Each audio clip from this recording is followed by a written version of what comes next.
Welcome to Gargi kitchen. எங்கள் channel subscribe பண்ணுங்கள், bell button click பண்ணுங்கள். எங்கள் வீடியோ நோட்டிஃபிகேஷன் உங்களுக்கு ரீச் ஆகும். எங்கள் சேனல் லைக் பண்ணுங்கள், ஷேர் பண்ணுங்கள், கமெண்ட் பண்ணுங்கள். வாங்க, நம்ம இன்னைக்கு செய்ய போகிற டிஷ்ஷு வந்துட்டு மருந்து குழம்பு. மருந்து குழம்புல பல விதம் இருக்குது.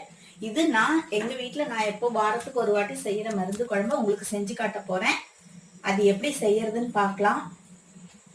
அதுக்கு ஃபஸ்ட்டு கடாயை அடுப்பில் போட்டு அடுப்பை ஆன் பண்ணிக்கோங்க.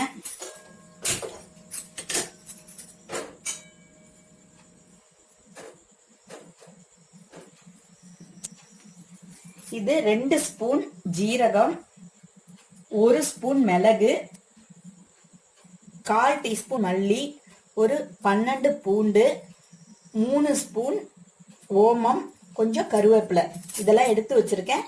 இது ஒரு 10-12 இலை இருக்கும், தூதுவளை இலை, ஒரு 15 சின்ன வெங்காயம், இதெல்லாம் போட்டு ஒன்னா போட்டு நம்ம இப்போ வதக்கணும். இப்போ கடாயில் எண்ணெய் விட்டுக்கலாம். நல்லெண்ணெயே விட்டுக்கோங்க. மருந்து குழம்புக்கும் நல்லெண்ணெய் தான் நல்லா இருக்கும். சின்ன ஸ்பூனால் 3 ஸ்பூன் விட்டுருக்கேன். விட்டுட்டு இது எல்லாம் ஒன்றா போட்டு வதக்கிக்கலாம்.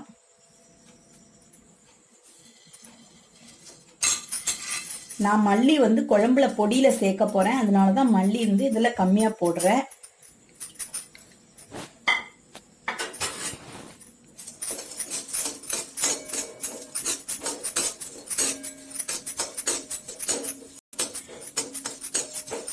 இது நல்லா வதங்கட்டும்.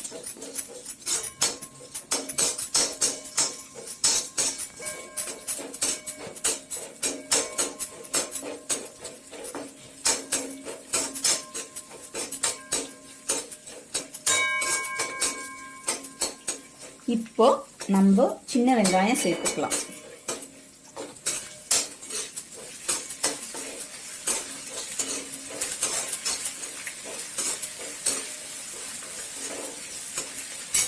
பூண்டும் வெங்காயமும் பாதி வதங்குற டயத்துல நம்ம தூதுவளை இலை சேர்த்துக்கலாம். இது நல்ல பிஞ்சு இலை தான், அதனால நான் முள்ளெல்லாம் எடுக்கல. அது அப்படியே தான் நல்லா வாஷ் பண்ணி வச்சிருக்கேன்.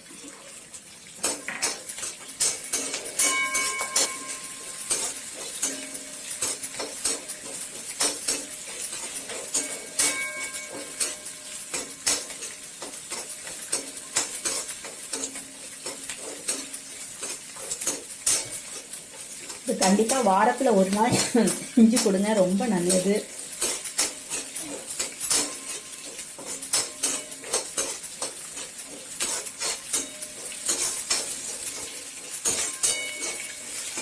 இப்போ நம்ம தூதுவளை இலையும் சேர்த்துக்கலாம். அதுவும் போட்டு நல்லா வதங்கட்டும்.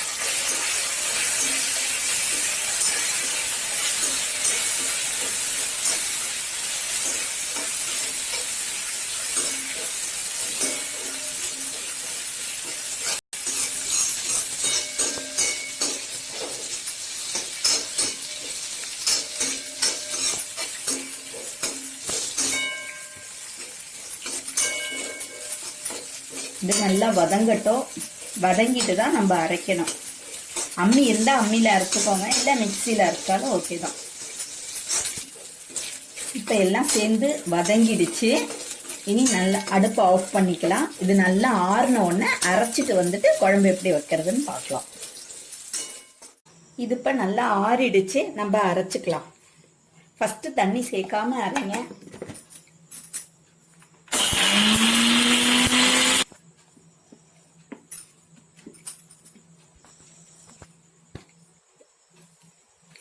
இப்போ தண்ணி விட்டு அரைச்சிக்கலாம்.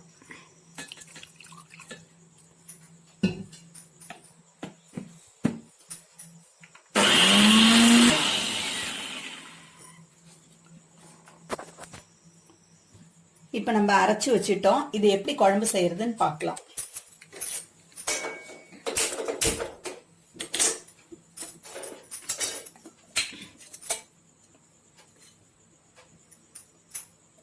ஒரு 3 ஸ்பூன் நல்ல பெரிய இந்த மாதிரி ஸ்பூனால் 3 ஸ்பூன் நல்லெண்ணெய் விட்டுக்கோங்க. இதுக்கு கடுகெல்லாம் தாளிக்கிறது கிடையாது. எண்ணெய் சூடான உடனே நம்ம பூண்டும் சிவப்பு மிளகாவையும் போட்டுட்டு வதக்கலாம். எண்ணெய் சூடாகட்டும். எண்ணெய் சூடாயிடுச்சு.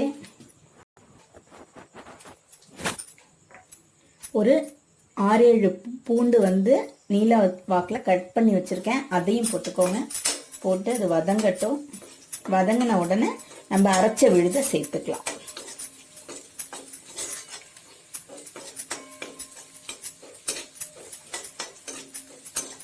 இது வந்து ஜலதோஷம், இருமல், ஜுரம் எல்லாம் அந்த டயத்தில் வந்து வாய் ரொம்ப கசப்பாக இருக்கும், ஜுர டயத்துலலாம். அப்போ இந்த மாதிரி குழம்பு வச்சு கொடுத்தீங்கன்னா உங்களுக்கு கொஞ்சம் சாப்பிட முடியும். இப்போ கருவேப்பிலை போட்டுக்கலாம்.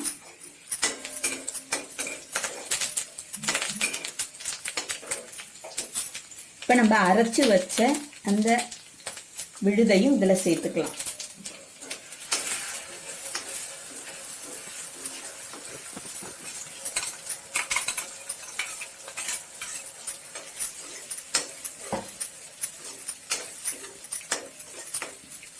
ஒரு 2 நிமிஷம் வதக்கிட்டு நம்ம பொடியெல்லாம் சேர்த்துக்கலாம்.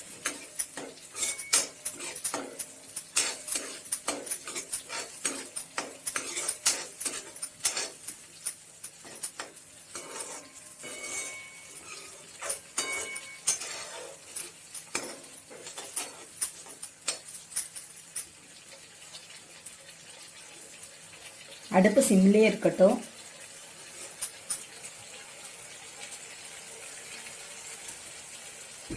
நல்லா கொதிக்க ஆரம்பிச்சிருச்சு. இனி நம்ம ஒவ்வொரு பொடியாக சேர்த்துக்கலாம். இப்போ நம்ம போட்ட மசாலாலாம் நல்லா வதங்கிடுச்சு. இனி ஒவ்வொன்று பொடியாக சேர்த்துக்கலாம். ஒரு 1/4 டீஸ்பூன் மஞ்சள் தூள், 1 ஸ்பூன் மிளகாய்த்தூள், 2 ஸ்பூன் மல்லித்தூள்,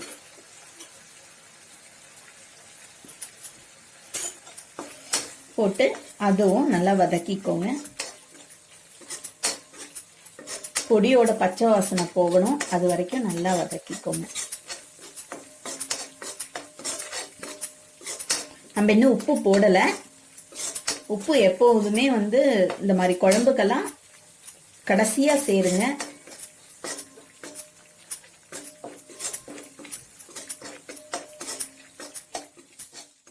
இப்போ கொஞ்சமாக நம்ம உப்பு சேர்த்துக்கலாம். 1/2 டீஸ்பூன் கிட்ட போடுறேன். வேணும்னா பார்த்துட்டு நம்ம கடைசியாக சேர்த்துக்கலாம்.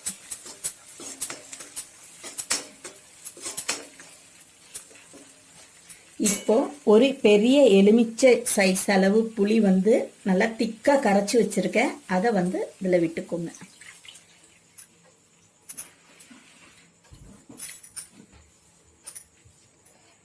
நம்ம மிக்ஸி ஜார் வச்சிருந்த இதுலையும் கொஞ்சமாக தண்ணி விட்டு அலம்பி இதில் விட்டுக்கலாம்.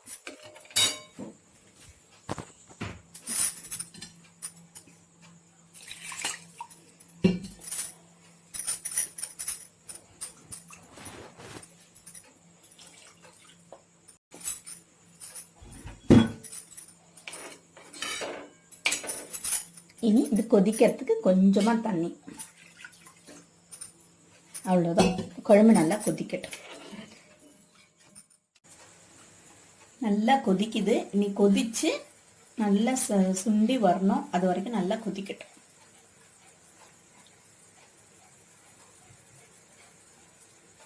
இது மழை நேரத்தில் குளிர்காலத்துலலாம் சாப்பிட்றதுக்கு ரொம்ப நல்லா இருக்கும். இது சாதத்தோட மட்டும்தான் அது செட் ஆகும்.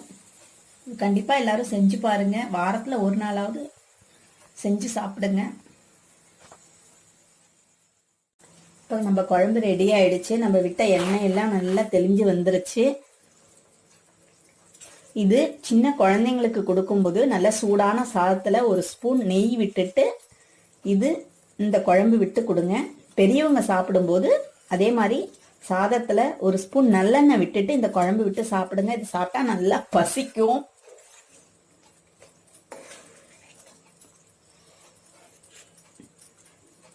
இந்த மாதிரி எண்ணெய் நல்லா தெளிஞ்சு வந்துடணும்.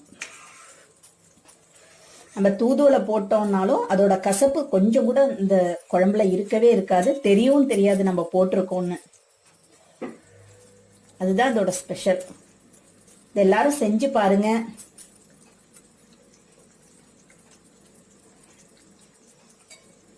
அடுப்பை ஆஃப் பண்ணிக்கிறேன். இப்போ நம்ம குழம்பு ரெடி ஆயிடுச்சு. இதில் மாற்றிக்கலாம்.